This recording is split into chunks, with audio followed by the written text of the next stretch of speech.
Sore hari ini, kita akan mendengarkan terlebih dahulu kata sambutan dari Ibu Diah Widyastuti, selaku Ketua Program Studi Magister Kajian Pariwisata, sekaligus sebagai pengarah dan pelindung program sharing session ini, yang sekaligus juga akan membuka acara.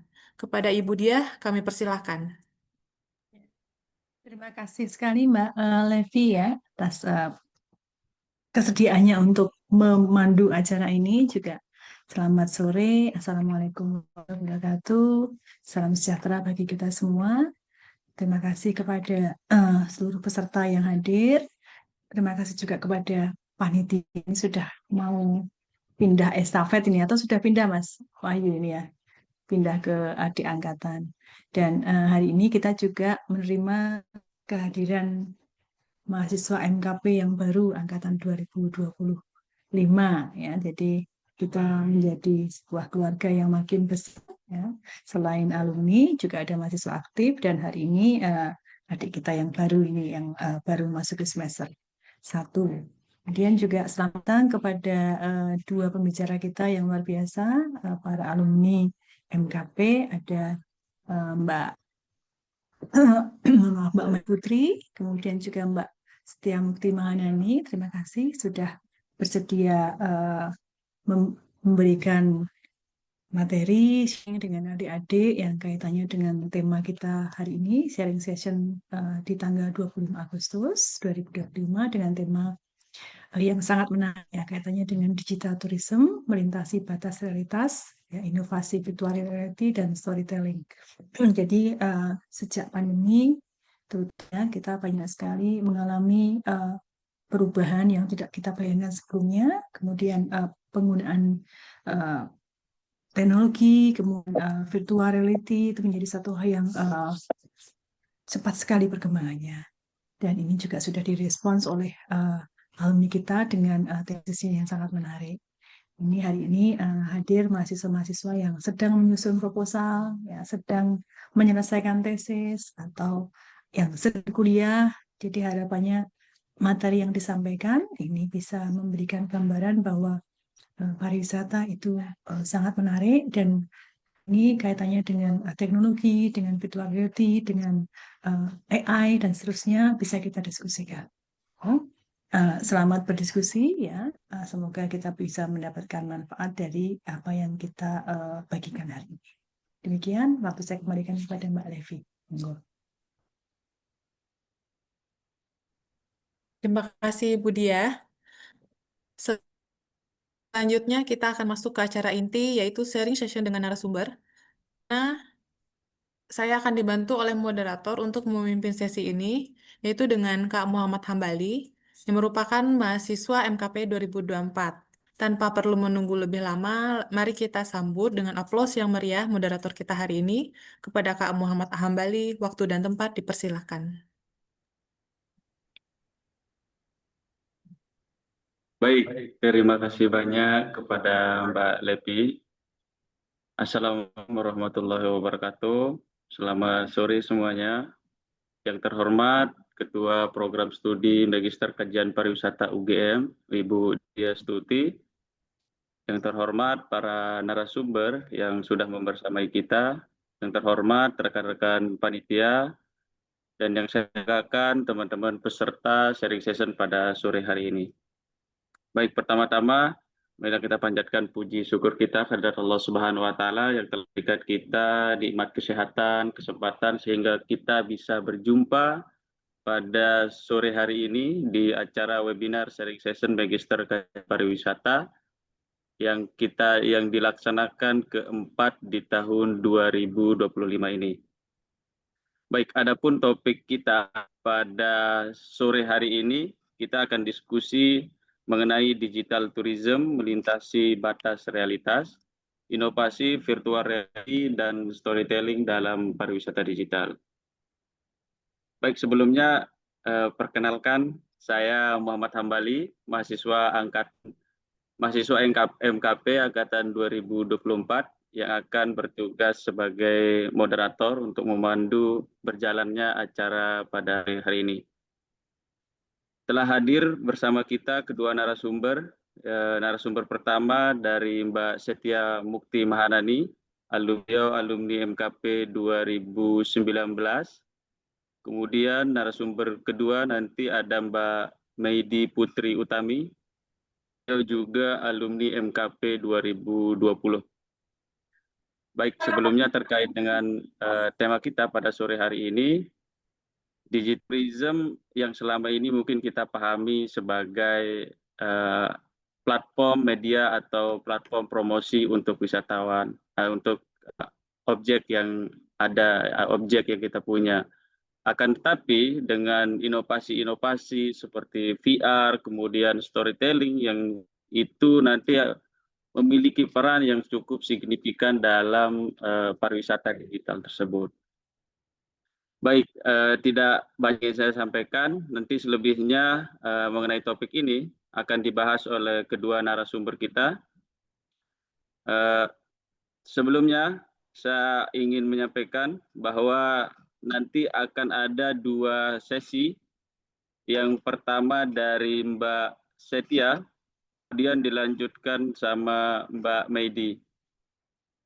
Untuk narasumber akan memaparkan materinya selama 20 menit. Dan dimohon kepada para peserta, selama narasumber menyampaikan materinya, peserta tidak diperbolehkan untuk melakukan interupsi. Nah, kemudian setelah kedua narasumber menyampaikan materinya, akan ada juga sesi diskusi atau tanya jawab yang kurang lebih juga nanti akan memakan waktu 20 menit. Baik, langsung saja kesempatan pertama dari Mbak Setia melalui pemaparannya yang berjudul Storytelling dan Pariwisata Virtual, konten virtual interaksi pada interaksi wisata di Surabaya. Namun sebelumnya izinkan saya akan membacakan CV pemateri dari Mbak Setia. Beliau menyelesaikan studi S1-nya di bidang English Language and Literature Universitas Airlangga pada tahun 2017. Beliau menyelesaikan Master Degree in Tourism Studies atau MKP di Universitas Gadjah Mada. Sekarang beliau mengajar. Beliau sebagai dosen di Universitas Udayana. Selain itu, beliau juga pernah menjadi tutor online di Mr. Bob di kampung Inggris. Selain itu, beberapa publikasi yang sudah beliau publikasikan, yang mungkin nanti ini saya tidak bisa menyebutkan satu persatu, nanti mungkin bisa akan mengirimkan kepada teman-teman sebagai referensi terkait dengan terutama pada tema kita pada sore hari ini. Langsung saja saya persilahkan kepada Mbak Setia untuk menyampaikan materinya selama 20 menit. Waktu dan layar kami persilahkan. Baik, terima kasih buat Mas Hambali atas kesempatannya. Apa suara saya terdengar ya? Iya, halo. Suara saya apa terdengar?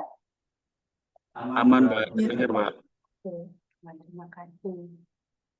Sebelumnya saya mau menyapa Budia dulu. Budia, selamat sore Budia. Selamat sore, Mbak. Kabar baik, Mbak? Baik-baik, apa kabar Bu? Baik, sehat ini. Terima Iya. kasih ya sudah berkenan hadir ya. Iya, saya udah lama nggak ketemu Budia. Ini terakhir ketemu ini tahun 2023 nih kayaknya Bu ya. Harus segera mampir besok ditemu alumni ya, Mbak ya. Iya, Besok tanggal baik. 13 hadir ya. Oh iya, 13 September. diusahakan Bu, diusahakan. Yeah. Baik. Sebentar. Ini internet saya agak trouble.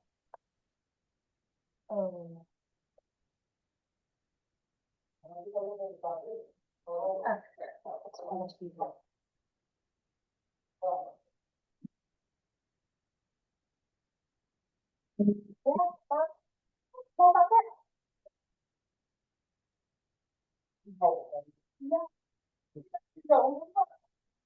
Oh iya.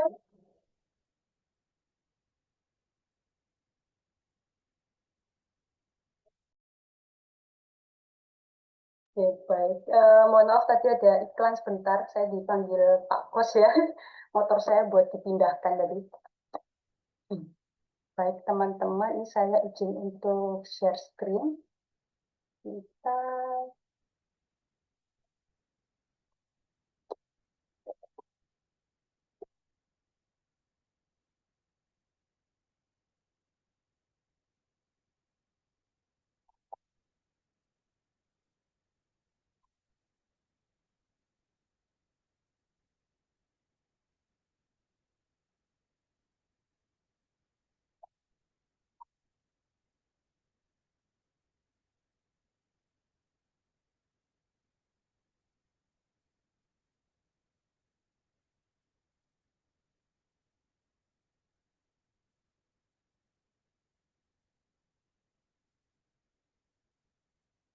Oke, selamat sore teman-teman semuanya. Ini saya merasa tersanjung ya mendapatkan undangan dari Prodi. Terima kasih atas kesempatannya. Saya bisa kembali lagi ke alma mater saya di MKP. Saya kebetulan tahun 2019 ketika mendaftar di MKP dan lulusnya agak lama ya, kayak studi spesialis. Jadi tahun 2023 saya terakhir akhirnya lulus wisudanya. Dan teman-teman semuanya, eh, meskipun menurut saya kurang oke ya ini dan jauh dari kata sempurna tesis saya, tapi semoga teman-teman yang hadir bisa mengambil hikmah dan manfaat dari segala keterbatasan yang ada dalam tesis saya ini. Nah, untuk Mohon izin Mbak Setia, oh iya, ini share screen-nya belum muncul. baik. Sebentar.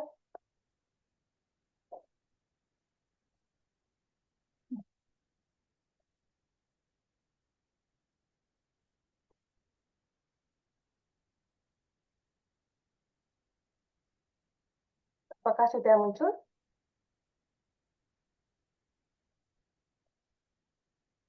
Belum, Mbak.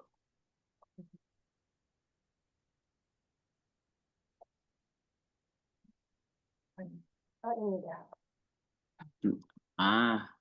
Ya. Mantap Pak. Sudah muncul, Mbak.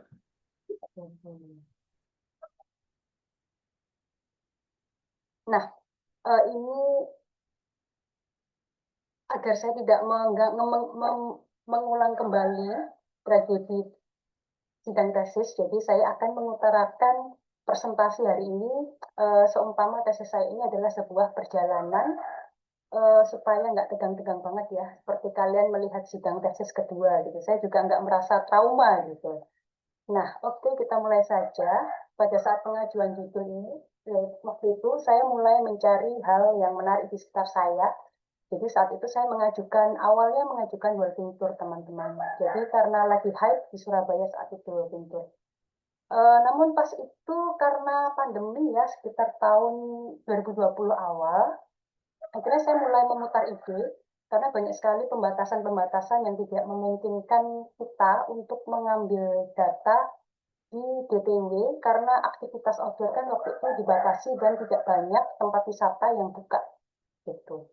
Nah, walking tour ini dan walking tour ini akhirnya beralih menjadi virtual tour dengan dalih seakan berjalan-jalan tetapi secara virtual. Nah, fitur-fitur yang digunakan dalam virtual tour itu menggunakan fitur-fitur dalam Google Maps, yaitu Google Street View, kalau nggak salah ya. Ya, Google Street View, dan aha momennya adalah tidak terlalu effortful bagi saya untuk mencari atau mengganti topik alternatifnya, karena akhirnya saya mendapatkan ide virtual tour itu karena ya harus di rumah gitu. Jadi sudut pandang yang jadi pertimbangan saya adalah pilih dari sisi supply atau demand-nya untuk memilih pembahasan secara garis besar. Ternyata saya mudah mendapatkan aksesnya dari sisi supply-nya atau dari sisi produksinya. Singkat cerita, saya dulu memiliki background sebagai tour guide di Disbud Purapar ya, di Disbud Par Surabaya. Jadi mudah bagi saya dengan rekan-rekan guide yang lain untuk mendapatkan data dari mereka yang background-nya sama gitu. Nah, kebetulan saya juga berafiliasi dengan beberapa memiliki networking dengan sesama guide. Jadi untuk mengambil data dari sisi produksinya itu mudah gitu dibandingkan saya harus mengambil dari sisi demand-nya, yaitu dari sisi wisatawannya. Nah, pemilihannya organisasi yang saya pilih ini ini menggunakan tipologi, teman-teman. Jadi tipologi yang membagi dalam 3 kategori, yaitu dari sisi government, dari sisi profit oriented, dan dari sisi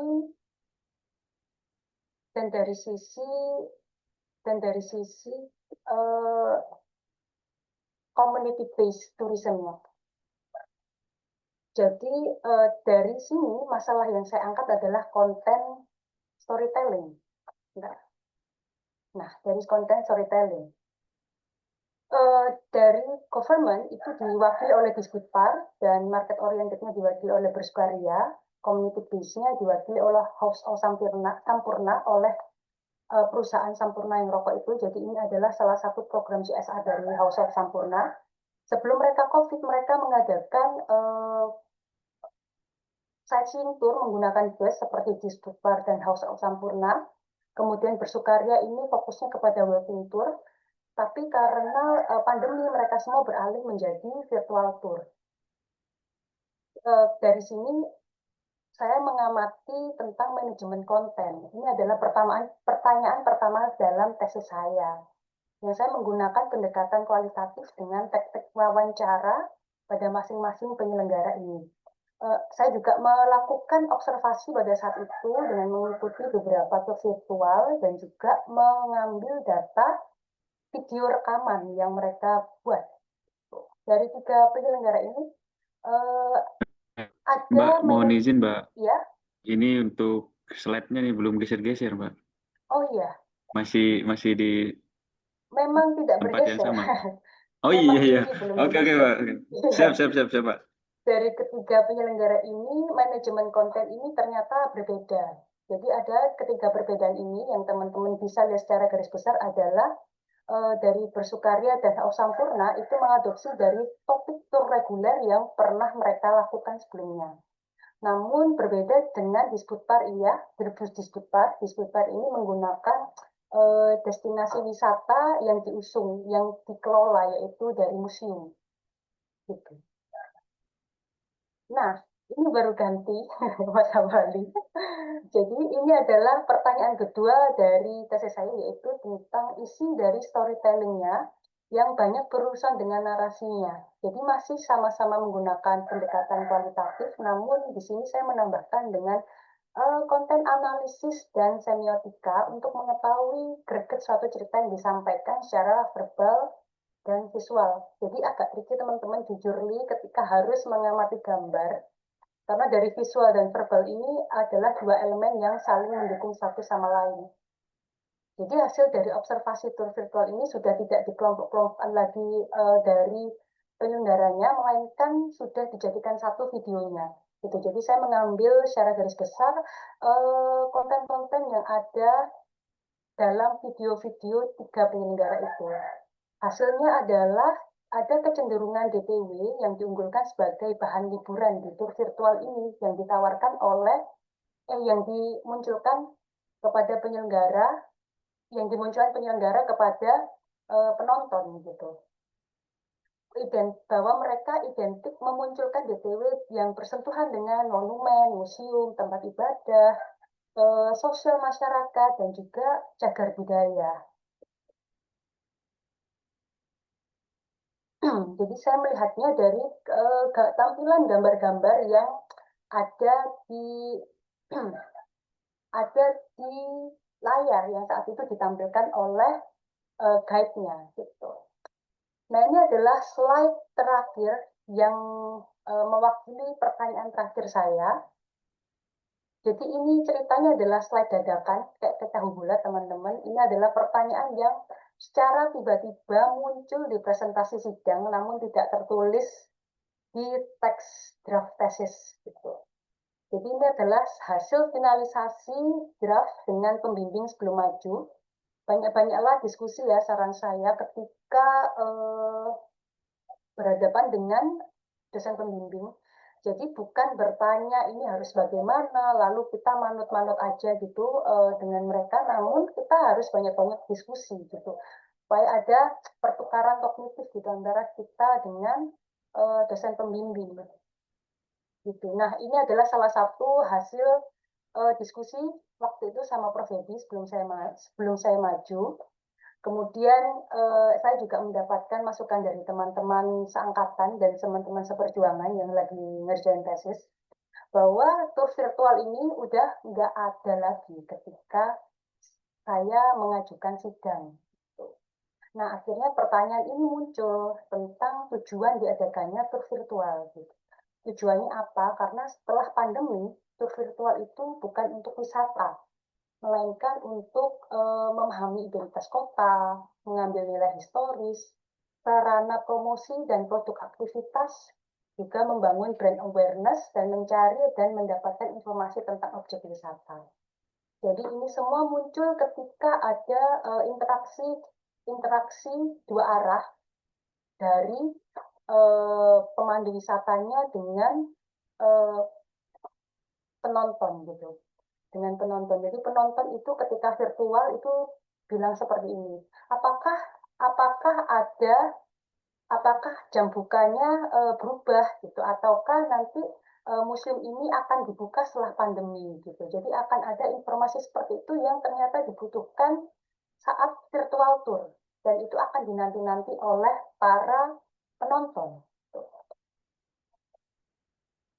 Oke, tantangan belum banyak referensi ya ketika saya menjalankan penelitian tesis ini, karena waktu itu belum ada ChatGPT juga, jadi saya kesulitan untuk mencari kesamaan penyampaian tur melalui device, kalau seperti sekarang seperti VR. Kalau sekarang referensi karena bukan halangan lagi, karena ada banyak AI yang cukup membantu, jadi teman-teman sudah lebih mudah lah untuk mencari literature review. Dan kedua, saya kejar-kejaran dengan waktu karena tren yang berubah setelah COVID gitu. Dan ini mengakibatkan luaran yang saya alami, akibatnya adalah kurang relevan, kurang relevan, akibat saya kurang gercep ketika menyelesaikan. Ini tipsnya adalah teman-teman ketika mengerjakan tesis, itu pastikan jangka waktu penulisan hingga penyelesaian itu tetap relevan dengan fenomena atau tren yang terjadi terkait pariwisata saat itu, dan masih relate dengan kondisi saat ini. Gitu. Jadi kalau meskipun sekarang virtual tour itu udah nggak ada kabarnya lagi, dan mulai ditinggalkan oleh orang-orang karena orang-orang menginginkan experience yang lebih dengan adanya interaksi fisik, teman-teman masih punya kok celah luas untuk membahas tentang digital tourism. Dan apabila teman-teman seperti saya ya, yang memiliki interest supaya pengambilan datanya ini meminimalisir pertemuan dengan manusia gitu. Jadi interaksi dengan wisatawan atau manusia itu nggak terlalu banyak. Itu akhirnya saya mengambil jalan digital tourism aja.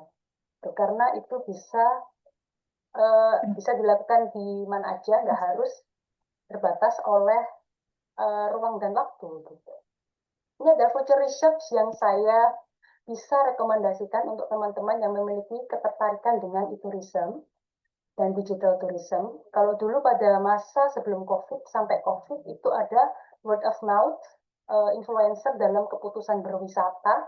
Kalau sekarang influencer kan udah nggak dikenal ya, namanya sekarang udah jadi content creator, jadi udah nggak relevan lagi. Karena teman saya waktu itu meneliti tentang influencer. Dan teman-teman bisa mengambil immersive technology, jadi pakai virtual tour yang melibatkan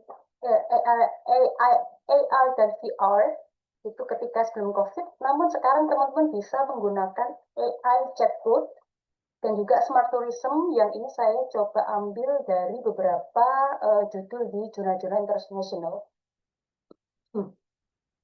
Oke teman-teman, terakhir kata-kata hari ini jangan jenuh teman-teman untuk menulis tesis, karena setelah selesai maka setengah dari beban teman-teman itu akan rilis dan hidup teman-teman akan jauh lebih baik lagi. Dan terakhir ini saya mau iklan sosmed saya, teman-teman yang mau berteman, mari kita connect di LinkedIn.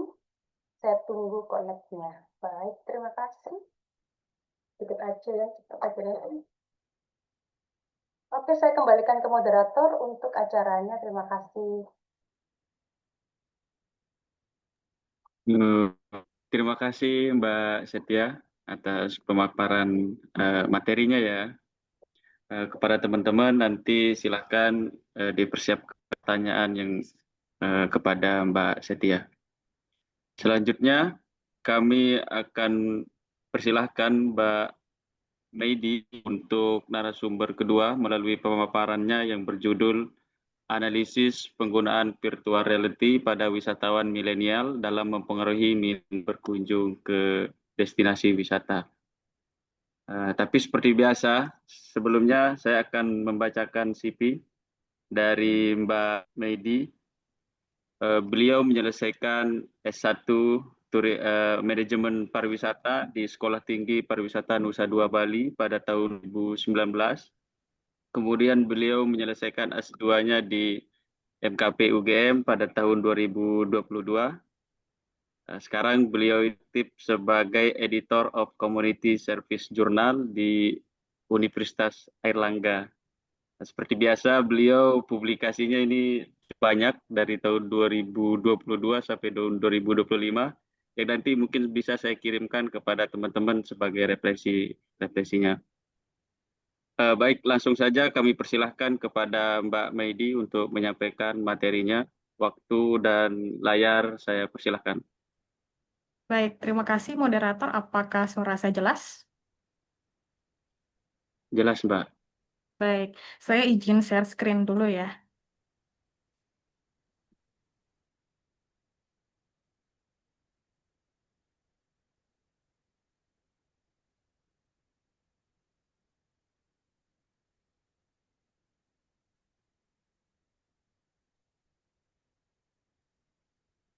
Oke, apakah terlihat? Sudah terlihat, Mbak. Baik, terima kasih. Sebelumnya, Assalamualaikum warahmatullahi wabarakatuh dan selamat sore teman-teman semua. Senang sekali rasanya bisa hadir di sini di sore hari ini untuk bisa sharing insight terkait tesis kemarin yang berjudul Analisis Penggunaan Virtual Reality pada Wisatawan Milenial dalam Mempengaruhi Minat Berkunjung ke Destinasi Wisata. Sebelumnya mungkin terima kasih dulu kepada Budia yang sudah menginisiasi sharing session ini dan teman-teman panitia. Dan kesempatan hari ini dipergunakan dengan baik untuk bisa sharing terkait tesis kemarin. Nah, tadi kita sudah mendengarkan pemaparan yang menarik dari Mbak Setia terkait peran storytelling dalam wisata virtual. Nah, dalam penelitian saya membahas dari sisi yang lain terkait pemanfaatan teknologi virtual. Sehingga dalam pemilihan judul seperti ini, mungkin sedikit sharing kemarin itu pembimbingnya Prof. Tri Kuntoro, mungkin nanti dari teman-teman semua yang ada yang mendapatkan Prof. Tri. Prof. Tri itu memberikan setiap minggunya itu harus membaca sekitar 20 jurnal, sehingga dalam pemilihan judul dan pembuatan latar belakang ini cukup memakan waktu, sehingga mungkin agak sulit di awal. Dalam penelitian ini, judul terakhir yang di ACC sama Pak Tri adalah seperti penggunaan virtual reality pada wisatawan milenial dalam mempengaruhi minat berkunjung ke destinasi wisata. Mungkin mirip-mirip tadi dalam pembahasan Mbak Setia ya, latar belakangnya itu semua berawal dari pandemi COVID, di mana kita pernah rasakan semua bahwa COVID kemarin di tahun 2020 hingga 2022 itu masih menjadi guncangan terbesar untuk pariwisata, sehingga banyak inovasi atau banyak tantangan dalam pariwisata, sehingga ini banyak solusi berbasis teknologi muncul pada saat itu. Ada yang namanya virtual tour, ada yang namanya virtual reality ataupun VR, kemudian ada augmented reality ataupun AR, dan mixed reality. Ini semua muncul sebagai inovasi untuk mengatasi keterbatasan dan memberikan pengalaman yang baru. pada saat itu. Kemudian untuk VR sendiri secara global ini dimanfaatkan bukan hanya dalam sektor pariwisata sebenarnya. Jadi jauh sebelum pandemi, VR ini sudah dimanfaatkan dari sektor pendidikan maupun kesehatan. Dan untuk pariwisata khususnya, ini dimanfaatkan untuk perencanaan, pemasaran, hiburan, edukasi, dan pelestarian budaya. Namun kalau dilihat atau dibandingkan pemanfaatan VR di Indonesia, ini VR mulai diadopsi untuk memberikan pengalaman wisata yang inovatif dan memberikan pengalaman virtual yang aman. Ini sangat hype atau sangat banyak sekali digunakan pada saat pandemi. Jadi memberikan solusi terkait adanya pembatasan aktivitas perjalanan. Berdasarkan hal tersebut, ada beberapa penelitian yang sebenarnya menyatakan bahwa VR ini memberikan pengalaman yang imersif, memberikan pengalaman seakan-akan kita berada di lingkungan virtual. Dan data dari Global Digital Traveler Survey pada tahun 2019 ini menyatakan bahwa ada 75 wisatawan Indonesia itu mengharapkan pengalaman menggunakan AR ataupun VR untuk membantu perencanaan perjalanan mereka. Dan dalam penelitian ini juga melihat bahwa jenis-jenis perangkat yang digunakan untuk melihat VR itu cukup populer, seperti VR HMD atau Head Mounted Display, ada Google Cardboard, ada HTV5, dan website. Jadi kembangan teknologi saat ini kita sudah bisa mengakses sebenarnya yang namanya VR melalui website ataupun platform-platform yang lain. Dan selanjutnya dalam penelitian ini berfokus pada generasi milenial karena milenial ini selalu dikatakan sebagai the rising market, segmen pasar yang terus berkembang. Milenial juga sering dikatakan akrab dengan teknologi dan digital, dan mereka sering sekali juga membuat pelopor atau membuat tren baru dalam perjalanan. Sehingga dalam penelitian ini melihat bahwa penerapan VR dalam pariwisata ini sudah terbukti memberikan pengalaman yang unik dan berkesan bagi penggunanya. Namun kalau pemanfaatan VR di Indonesia sendiri ini masih terbatas, belum menjadi strategi utama yang menarik minat kunjungan, karena fokus dalam penelitian ini adalah melihat bagaimana pemanfaatan teknologi seperti VR menarik minat kunjungan wisatawan, khususnya milenial. Berdasarkan hal tersebut, ada 2 pertanyaan penelitian yang dirumuskan. Yang pertama untuk mengetahui persepsi destinasi wisata, yakni bagaimana pengaruh VR bagi generasi milenial dalam mempersepsikan suatu destinasi wisata. Dan yang kedua tentang minat berkunjung. Bagaimana pengaruh penggunaan VR pada generasi milenial dalam menarik minat berkunjung ke suatu destinasi wisata. Dan untuk mengetahui atau untuk menjawab pertanyaan penelitian tersebut, ada 5 elemen penting dari VR yang diukur. Yang pertama ada kualitas konten, di mana VR ini memberikan informasi yang akurat. Kemudian yang kedua kualitas sistem, bagaimana VR memberikan kemudahan dan responsif dalam menggunakannya. Ketiga ada presence atau rasa kehadiran. VR ini seakan-akan memberikan kita perasaan hadir di lingkungan virtual. Enjoyment merupakan kesenangan, perasaan hadir dalam lingkungan virtual tersebut. Dan terakhir ada satisfaction, jadi kepuasan, pemenuhan harapan. Dari kelima elemen ini berkontribusi untuk melihat niat berkunjung secara nyata. Dalam penelitian ini ada 7 hipotesis yang diajukan, bisa dilihat di layar teman-teman ya. Terkait hipotesis ada H1 hingga H7. Yang ujungnya adalah melihat intention to visit atau bagaimana menarik minat kunjungan secara nyata. Dan metode penelitian yang digunakan dalam penelitian ini menggunakan pendekatan kuantitatif yang dilakukan dengan survei online. Dihasilkan memang dalam penelitian ini ada 400 sekian data yang masuk, namun setelah dilakukan pembersihan data, ini responden yang diolah adalah 371 milenial Indonesia. Dan untuk objek penelitian atau VR yang digunakan, itu ada 3 layanan. Yang pertama terkait virtual museum Sangiran. Jadi ini bisa diakses melalui website, dan fitur-fitur yang di dalamnya juga cukup lengkap. Ada narasi, ada navigasi secara 360 derajat, kemudian ada elemen-elemen penerjemah seperti bisa memilih bahasa Inggris ataupun bahasa Indonesia. Kemudian yang kedua ada Jakarta Planetarium, ini juga bisa diakses melalui website. dan navigasi di dalamnya juga cukup lengkap seperti yang ada di Virtual Museum Sangiran. Dan yang ketiga ada Jelajah Sungai Musi. Ini bisa diakses juga melalui website, namun bentuknya dalam video 360 derajat. Jadi bentuknya setiap objek yang terlihat akan ada muncul narasi-narasinya. Dan dalam penelitian ini juga dianalisis menggunakan SEM Amos versi 20. Sehingga dalam penelitian ini dihasilkan ada dua pembahasan, yakni terkait pengetahuan dan penggunaan VR di kalangan milenial. Data yang dihasilkan pada penelitian ini menyebutkan bahwa sebagian besar milenial ini sudah mengenal VR, namun belum banyak menggunakan secara nyata. Hambatannya ini bukan kepada minatnya, tapi karena keterbatasan akses. Jadi secara keseluruhan,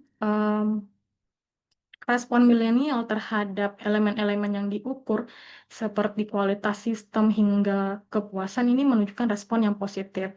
Ini mengartikan bahwa milenial menganggap teknologi VR seperti ini bukan hal yang baru, namun alat yang bisa mereka manfaatkan untuk mendorong minat berkunjung yang lebih besar dan membantu mereka merencanakan perjalanan. Dan yang paling penting dalam penelitian ini adalah melihat pengaruh dari VR ini terhadap minat berkunjung. Tadi ada 7 hipotesis yang diajukan, ada satu yang tidak signifikan. Untuk yang pertama, dari kualitas konten, elemen ini secara umum VR memberikan info yang akurat dan beragam, sehingga meningkatkan kepuasan dan tentunya secara signifikan berpengaruh terhadap minat berkunjung. Dan untuk kualitas sistem, VR ini memberikan sistem yang ramah pengguna dan interaktif. Dan dari hasilkan dalam penelitian ini, pengaruhnya paling kuat terhadap kepuasan. Dan tentunya juga ini memberikan pengaruh secara signifikan terhadap minat berkunjung.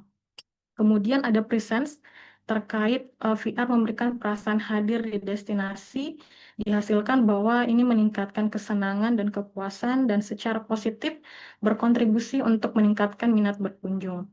Dan enjoyment, jadi dalam SEM itu kita bisa melihat bagaimana analisis pengaruh langsung dan tidak langsung terhadap variabel. Nah, di enjoyment ini terkhusus dia berpengaruh secara langsung terhadap minat berkunjung, namun tidak signifikan dalam kepuasan. Dan terakhir yang diukur adalah satisfaction. Jadi satisfaction ini adalah faktor kunci untuk mendorong intention to visit. Jadi dalam temuan ini menyatakan bahwa teknologi seperti VR ini bisa benar-benar berdampak positif jika digunakan dengan baik. Jadi bukan hanya bagus secara visual, tapi bagaimana memberikan pengalaman yang imersif, memberikan pengalaman yang mudah, dan memberikan nilai.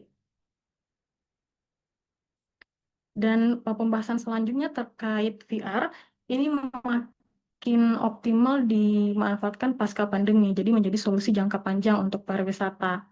Dan dalam penelitian ini juga menyebutkan bahwa beberapa studi sebelumnya ini memang hanya berfokus pada teknisnya saja, atau bagaimana alat-alat seperti VR ini bisa dimanfaatkan untuk menarik minat kunjungan. Namun kalau penelitian ini menggabungkan keduanya, bukan hanya teknis, tapi melihat secara emosional atau perilaku dari penggunanya. Atau dalam hal ini wisatawan milenial. Dan dihasilkan juga elemen-elemen yang penting dalam VR itu terkait kualitas sistem ternyata lebih besar pengaruhnya daripada kualitas konten. Ini mengartikan bahwa milenial lebih menekankan kemudahan dan interaktivitas. Kemudian enjoyment saja tidak cukup untuk memberikan kepuasan. Dan terakhir adalah satisfaction, merupakan faktor kunci. Jadi kepuasan yang tinggi ini bisa memberikan rekomendasi dan kunjungan yang nyata. Baik, dan terakhir terkait kesimpulan dan rekomendasi, jadi dalam penelitian ini menyimpulkan bahwa VR ini bisa membantu milenial mempersepsikan destinasi dan merencanakan perjalanan. VR memberikan gambaran atau preview sehingga kita bisa memvisualisasikan sebuah destinasi sebelum berkunjung secara nyata. Dan untuk pengaruhnya terhadap minat berkunjung, dalam elemen-elemen VR yang diukur seperti kualitas konten, kualitas sistem, presence ini memberikan penentu yang penting juga untuk menarik minat kunjungan. Dan untuk rekomendasi, VR ini bisa menjadi alat promosi yang efektif untuk destinasi wisata, Dan jika dimanfaatkan harus berfokus pada elemen-elemen seperti kualitas sistem dan kualitas kontennya sehingga ini bisa memenuhi ekspektasi penggunanya. Dalam penelitian ini khususnya milenial. Dan pengembangan VR bukan menarik saja bagi generasi milenial atau generasi tertentu, tapi bisa kembangkan untuk generasi-generasi yang lain seperti generasi baby boomer.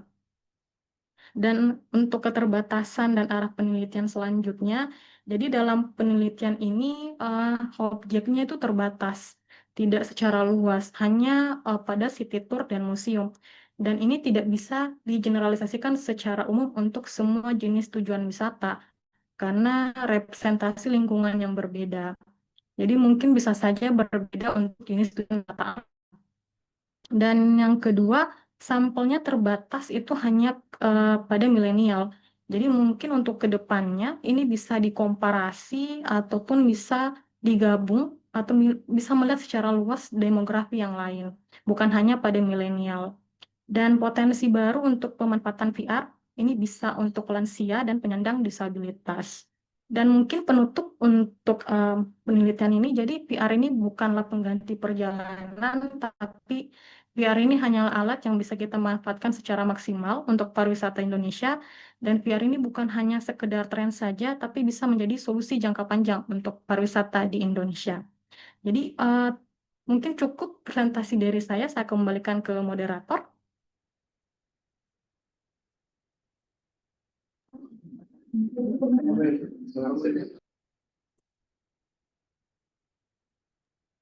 Baik, terima kasih saya ucap kepada Mbak Meidi atas paparan materinya yang begitu menarik ya, begitu informatif bagi rekan-rekan semua.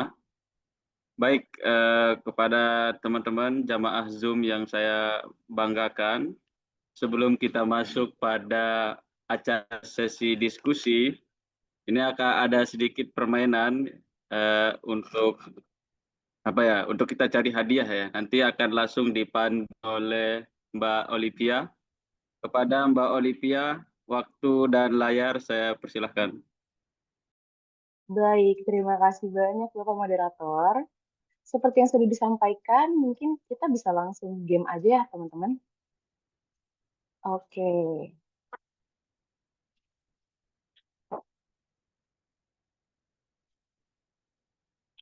Bisa langsung join aja, langsung masukin pin Kahoot-nya.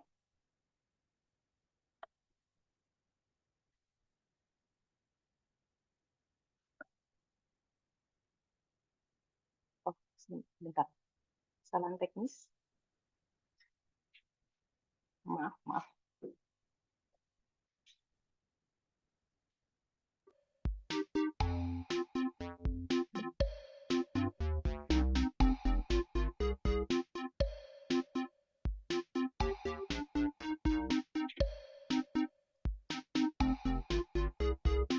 Ya, ditunggu peserta yang lain, silahkan memasukkan game pin kita. Tuh, ada Cipung, ada B, ada IFIT, ada MLS. Mau itu dimasukin game sih?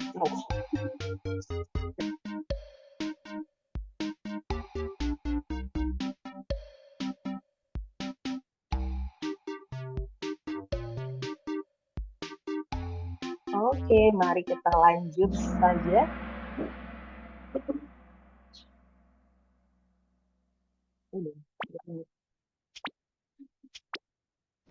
Satu.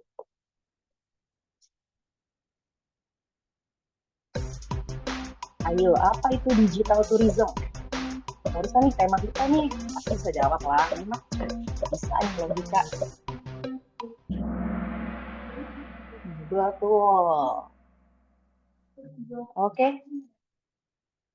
Pertama oleh Lisa Mariana. Congrats pada Mbak Lisa. Berikutnya, salah satu bentuk digital tourism yang populer adalah ini gampang, pasti bisa. Sedikit juga udah tahu jawabannya. Mantap banget. Oke, Lisa Mariana masih di atas ya. Mantap. Berikutnya, platform digital yang sering digunakan wisatawan untuk mencari info destinasi adalah Ini mah semuanya juga mati ini. Kalau ada yang salah jawab, betul nih. Mantap. Oke, Lisa Mariana masih top one ya. Ini nggak ada yang mau nikung dia apa? Oke, berikutnya. Generasi yang paling banyak menggunakan digital tourism. Iya. Betul. Nice. Wah. Berikutnya. Salah satu keuntungan digital tourism bagi wisatawan adalah ayo.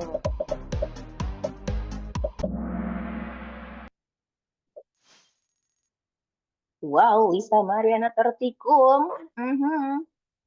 Berikutnya, contoh teknologi digital dalam pariwisata selain VR adalah, ini kalau ada yang salah jawab, nggak tahu lagi, nggak paham. Semua, ya, ini mah namanya intermezzo ya teman-teman. Oke, sekarang dipimpin oleh Mas Ar. Mas apa enggak, nggak tahu, mohon maaf. Nah, berikutnya menggunakan aplikasi Google Maps saat wisata, termasuk contoh sesuai dengan tema kita. Ada yang salah juga. Mungkin salah tekan kali ya. Kita nggak pernah tahu. Oke, Bang Jali di atas. Semakin sengit. Berikutnya, salah satu tantangan digital tourism di Indonesia adalah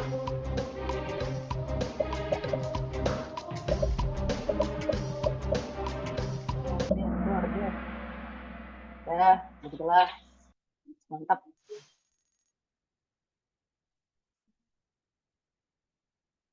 Digital tourism membantu destinasi wisata untuk kalau ada yang salah jawab nggak ngerti lagi.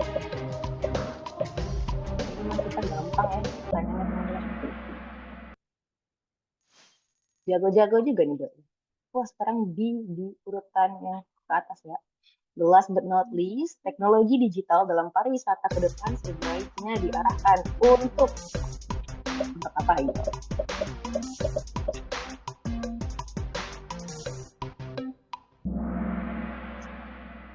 Betul sekali, membantu wisatawan dan melestarikan budaya. Oke, kita lihat siapa yang menang. Ranking 3 ada Mbak Ipit. Yang kedua ada yang nomor 1 nih siapa nih?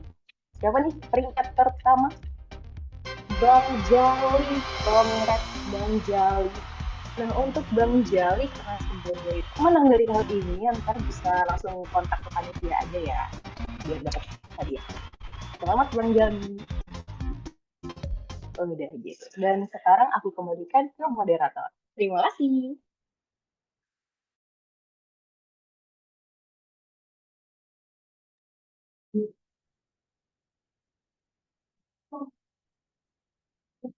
Baik, terima kasih kepada Mbak Olet yang sudah memberikan permainan yang menarik ya. Semoga ada yang dapat kulkas nanti atau dapat seblak atau apa mungkin ya. Baik teman-teman yang berbahagia, saatnya kita masuk pada sesi diskusi. Sesi ini akan berlangsung kurang lebih 15-20 menit. Saya akan berikan kepada teman-teman 3 penanya terlebih dahulu. Dan silakan yang ingin bertanya bisa raise hand. Tapi sebelumnya, untuk penanya yang terpilih, nanti bisa sebutkan identitasnya terlebih dahulu. Saya harap pertanyaan itu bisa disampaikan secara singkat, padat, jelas ya, supaya tidak menghilangkan esensi dari pertanyaannya. Baik, langsung saja saya persilahkan kepada teman-teman yang ingin bertanya.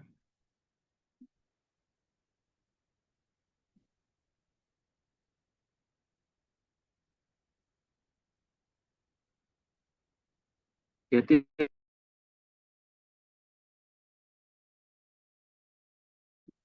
baik, penanya pertama, saya silahkan kepada Adisti Yolanda MKP 24.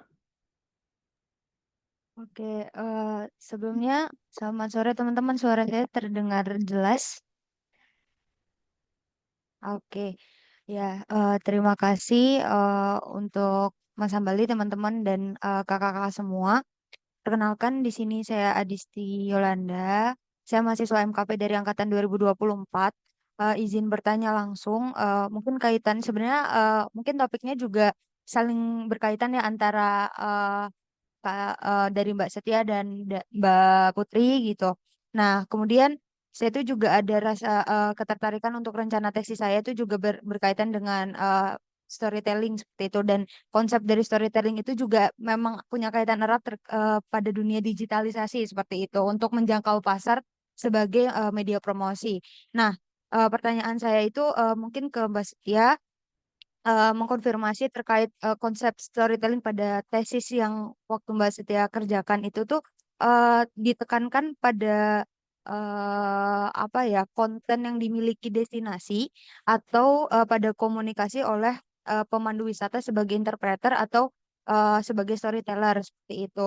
Yang kemudian saya juga ingin mengetahui bagaimana saat itu antusias peserta dari virtual tour yang Mbak Setia analisis.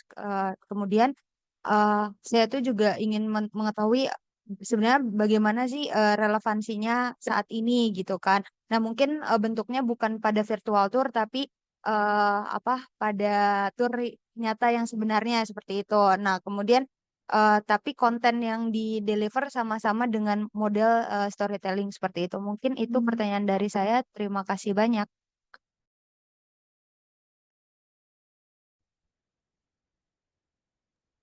Baik, terima Oke, kasih Mbak Adisti.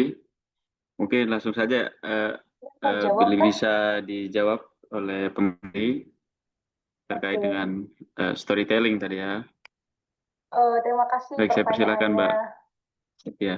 Ya, oke, terima kasih pertanyaannya Mbak Adisti. Salam kenal. Saya storytelling yang saya angkat ini sedikit akan ada eh, kedekatan dengan saudaranya yaitu Storynomics gitu. Jadi kalau misalnya teman-teman pernah mendengar Storynomics, itu Storynomics dengan storytelling ini adalah saudara dekat.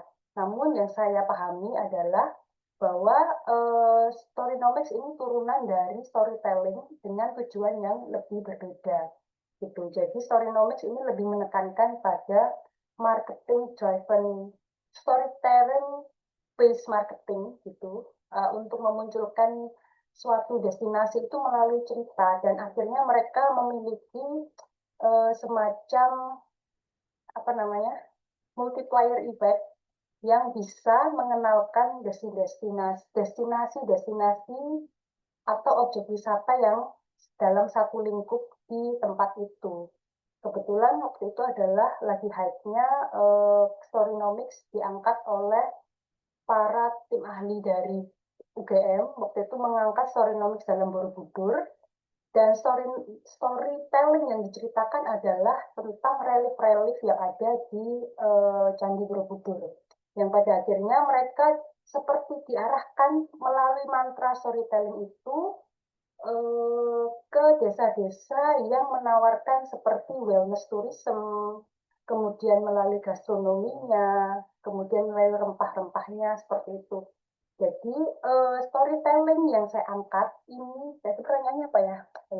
Storytelling yang saya angkat ini lebih ke virtual tour itu secara menyeluruh gitu. Itu adalah tadi contoh yang Storynomics yang saya contohkan itu dari uh, storytelling yang offline, yang bisa berinteraksi secara empat mata gitu. Nah, untuk virtual tour yang storytelling di virtual tour ini itu mencakup semuanya, mulai dari uh, karena gini, karena dalam virtual tour itu tidak hanya dilibatkan secara visual, tapi juga secara verbal. Dan verbal itu tidak hanya dari penceritaan, namun juga dari interaksi. Begitu. Jadi kalau misalnya ditanyakan, saya mencakup apa, itu mencakup semuanya, mulai dari penceritaan tentang destinasinya, mulai dari ice breaking guide-nya. Gitu. Jadi yang penting adalah kuncinya ada di guide-nya. Kalau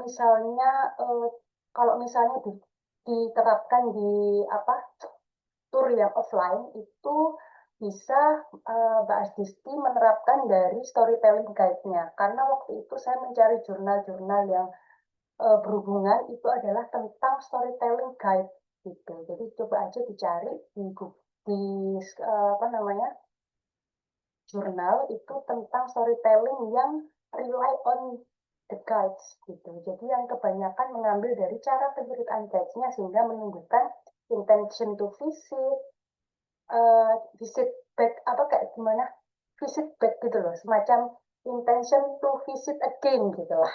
Seperti itu. Terus ada yang terjawab nggak? Ada yang belum terjawab nggak?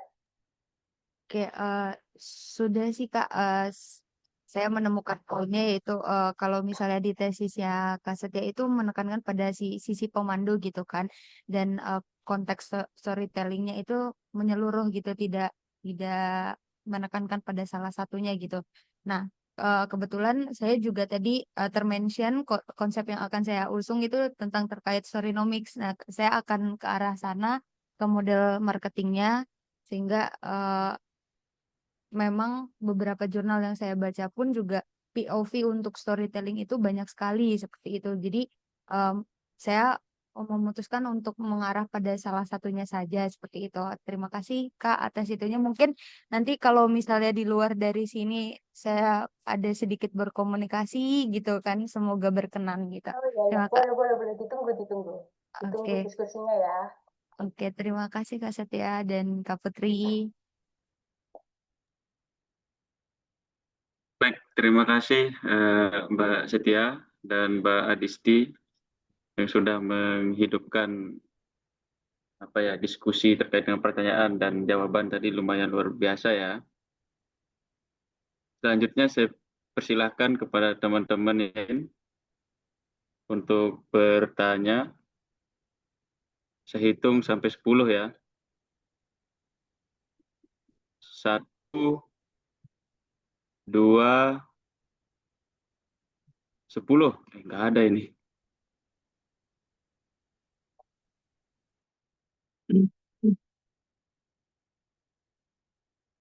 Baik, karena belum ada pertanyaan, mungkin moderator sendiri yang mau bertanya nih kepada Mbak Setia sama Mbak Medi. Baik, pertanyaan saya, ini kalau kita bahas storytelling, saya mohon izin Mbak, saya dulu pernah menjadi tour guide ya Mbak ya. Jadi pengalaman di tour guide itu kadang kita buat storytelling itu ya buat-buat aja gitu, tanpa kebenaran kadang itu. Kadang kalau saya ditanya yang saya tidak tahu, saya buat-buat sendiri gitu. Apakah itu nanti bisa masuk kalau kita masukkan ini paradigma etika, apakah ini beretika apa enggak? Nah, itu pertama. Kedua, mungkin dengan si dengan digital yang sekarang, apakah nanti untuk VR kemudian storytelling ini bisa berdampak kepada ekonomi masyarakat lokal? Karena saya rasa kalau storytelling VR ini kan bisa mengurangi kunjungan fisik lah, kunjungan fisik ini bisa saja merugikan komunitas-komunitas masyarakat, entah itu Hipok Darwis, Pok Maswas, apa sih istilahnya yang ada di masyarakat. Mungkin itu saja mungkin pertanyaan dari saya pribadi yang mungkin saya harapkan ada jawaban dari Mbak pemateri. Mungkin situ saja Mbak.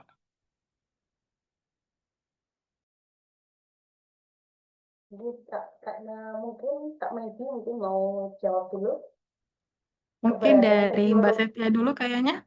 Kita shoot dulu gimana? Kita shoot kamu apa? Aku Batu, kamu apa? Oke, mungkin aku dulu kali ya, Mbak. Ya. Tadi kalau dengar tentang VR, terus apakah bisa mengganti perjalanan? Tadi di akhir saya sudah bilang ya, VR ini tidak bisa mengganti perjalanan. VR ini hanyalah alat. Jadi kalau VR dimaksudkan untuk nanti mengancam yang namanya perjalanan fisik itu tidak bisa, karena manusia itu secara naluri tidak bisa hanya berjalan atau hanya mengunjungi secara virtual. Jadi harus secara fisik. Jadi kalau virtual ini memang lebih cocoknya atau menurut saya pribadi paling bisa dimanfaatkan untuk ya promosi atau kita bisa memvisualisasikan destinasi. Tapi untuk mengganti perjalanan ini saya rasa belum bisa. Mungkin kalau dari segi storytelling dari Mbak Seti mungkin punya pandangan yang lain. Kalau saya sih motonya cuma satu ya, kalau bisa bersatu, mengapa kita harus berpisah sendiri? Gitu kan. Ini seperti keberadaan AI sih sebenarnya. Jadi AI itu awalnya dibenci ya, tapi lama-lama kita adaptif, kita punya langkah adaptif. Nah, teman-teman bisa juga nih eh, mengamati sisi adaptif, perilaku adaptif itu juga bisa buat penelitian teman-teman. Sebagai suatu langkah bagaimana suatu destinasi itu merespon adanya teknologi, apakah merugikan ataukah tidak. Itu Prof Hedi banget, karena dia tentang masyarakat-masyarakat, perubahan masyarakat itu seperti itu, langkah apa adaptif dari teknologi. Nah, sebenarnya bisa dikawinkan, jadi ada satu contoh di Bali ini, tempatnya itu di Tabanan, namanya itu wisatanya namanya Nuanu Museum. Kalau nggak salah, coba kalian Google aja, namanya Nuanu Museum gitu. Nah, dia itu menggabungkan eh, apa namanya immersive technology, jadi semacam VR atau IR gitulah, nggak ngerti saya bedanya apa. Itu cuman dia pakai yang apa itu, yang pakai yang warna-warni itu loh. Coba kalian itu aja. Nama immersive, dia menggabungkan immersive technology untuk atraksi di destinasinya. Jadi itu juga diterapkan di museum-museum di Surabaya. Jadi untuk kayaknya di Jogja juga ada ya, yang di museum apa itu ya, yang pakai touchscreen itu. Nah, itu untuk membantu storytelling juga gitu. Jadi storytelling di sini itu sebenarnya meringankan beban guide, tapi bukan berarti menggantikan gitu. Jadi guide sebenarnya kalau misalnya kayak Kak Hambali tadi ya, Mas Hambali itu cerita, kalau misalnya dia nggak ngerti, itu akhirnya gambas-gambas aja gitu ya. Jadi saya juga mengalami, jadi kita ngeles aja jawabannya, itu sebenarnya bisa terbantu dengan eh, adanya teknologi yang diterapkan di museum-museum karena kita akhirnya recall lagi apa yang harus sesuatu yang harus kita ceritakan, apa yang harus kita kembangkan lagi untuk meningkatkan experience-nya itu karena ada beberapa orang itu yang memang dia tidak suka membaca itu yang penting karena orang itu ada yang suka oral experience gitu jadi dia menyukai orang yang bercerita dibandingkan dibandingkan dia harus secara mandiri membaca deskripsi. Nah, dengan adanya teknologi, dia bisa menggabungkan antara visual, yang dia hanya visual itu hanya monoton karena dia itu statis, seperti di museum. Nah, yang di Nuano teknologi ini ada penggabungan dari suatu teknologi sehingga objeknya ini bergerak. Gitu. Itu sama kayak yang ditampilkan di Artjok ya. Dia menggabungkan teknologi untuk supaya pajangan yang ada di instalasinya sana itu tidak hanya pajangan statis. Gitu. Terima kasih, semoga menjawab. Ya. Baik, terima kasih Mbak Medi dan Mbak Setia. Ini ada pertanyaan dari Kak Afi, MKP 2023. Ini pertanyaan dituju kepada Mbak Medi. Dari observasi tesis, gimana pengalaman yang wisatawan rasakan pada VR, apakah lebih baik ke milenial atau Gen Z? Kemudian, apakah yang terjamah teknologi itu bisa lebih baik pengalamannya dalam teknologi? Mungkin langsung saja saya serahkan kepada Mbak.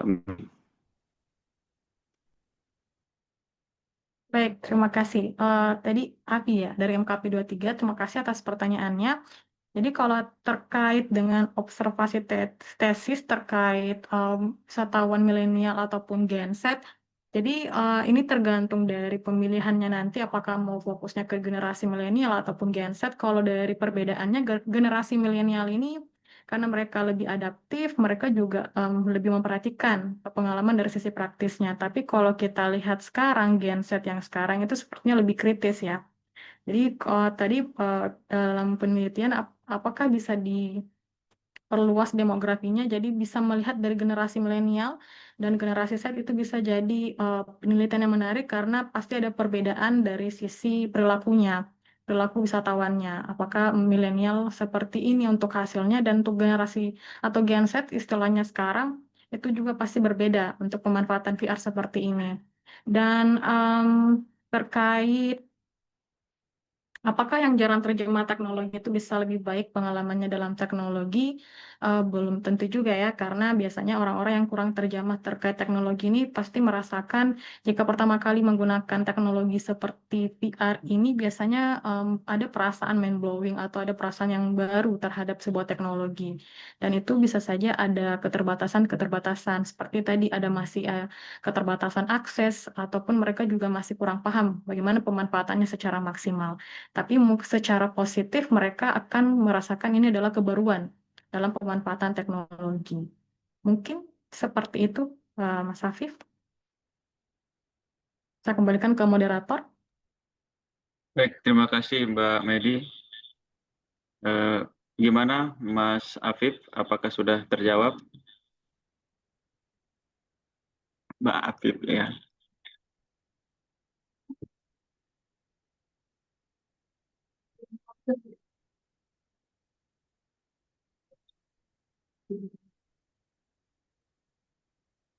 Udah ya. Baik, terima kasih kepada Mbak Medi dan Mbak Setia atas pemaparan materinya pada sore hari ini. Saya rasa teman-teman yang tidak bertanya itu paham betul begitu ya. Tapi sebelum saya tutup, ada beberapa hal yang ingin saya sampaikan. Gimana digital tourism ini adalah praktek merancang atau mengelola pengalaman berwisata dalam memanfaatkan teknologi digital. Kemudian, kalau kita berbicara VR, memungkinkan kita dapat mengeksplorasi destinasi tanpa batas, secara geografis, fisik, finansial. Jadi bisa saya simpulkan, ini bisa diakses oleh orang-orang masyarakat seluruh Indonesia, miskin sampai kaya begitu. Jadi kombinasi dari kedua antara VR dan storytelling ini bisa menciptakan perasaan yang benar-benar berada di tempat lain sambil tetap kita terlihat pada narasi-narasi yang bermakna.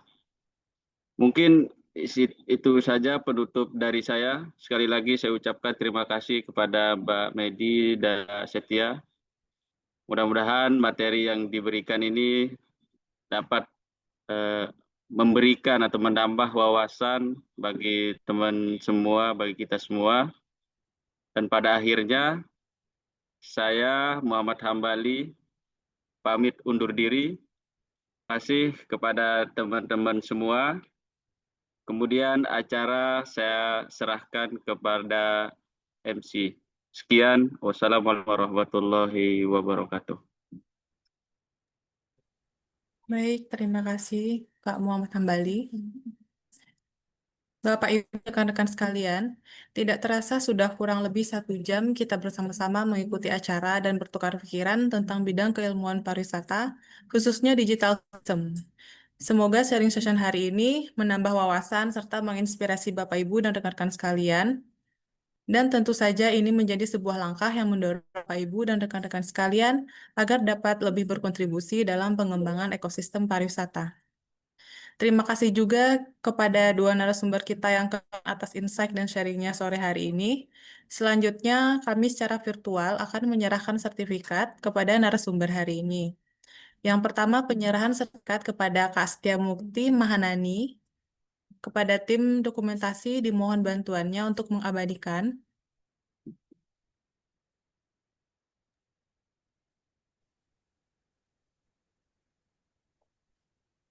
Baik, saya hitung.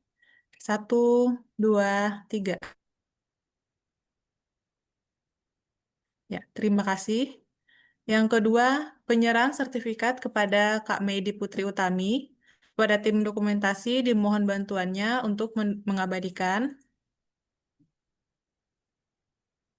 1, 2, 3.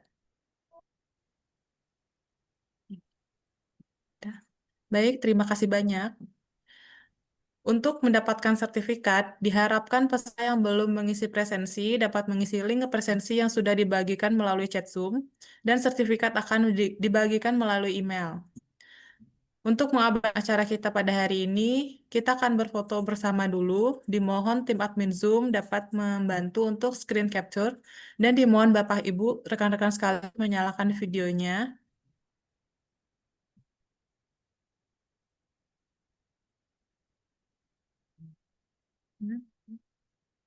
Saya hitung ya. 3, 2, 1. Baik, satu kali lagi. 3, 2, 1. Lalu, Terima kasih. Dan sebelum saya menutup acara ini, kami mengingatkan kembali agar dapat mengisi daftar hadir pada tautan yang sudah ada di chat untuk kebutuhan sertifikat yang akan dikirimkan melalui email Bapak Ibu dan rekan-rekan sekalian. Baik, karena saat pembukaan saya membuka dengan pantun, maka penutupan pun akan saya tutup dengan hal yang sama. Jalan-jalan ke Yogyakarta. cakep, Kuliner enak, tak ada yang menandingi. cakep. Digital tourism majukan pariwisata. Cukup sekian, sampai bertemu lagi. Akhir kata, saya mewakili seluruh tim sharing session yang bertugas hari ini, mengucapkan terima kasih kepada narasumber kita hari ini, serta semua peserta atas atensi dan partisipatif dari Bapak, Ibu, dan rekan-rekan semua. Mohon maaf jika selama jalannya acara ada kata-kata yang kurang berkenan. Selamat sore dan sampai jumpa di acara sharing session penelitian tesis bagi alumni dan mahasiswa program Magister Kajian Pariwisata UGM berikutnya. Wassalamualaikum warahmatullahi wabarakatuh. Om Santi Santi. Terima kasih semua. Terima kasih semuanya. Terima kasih kembali Kak. Terima kasih.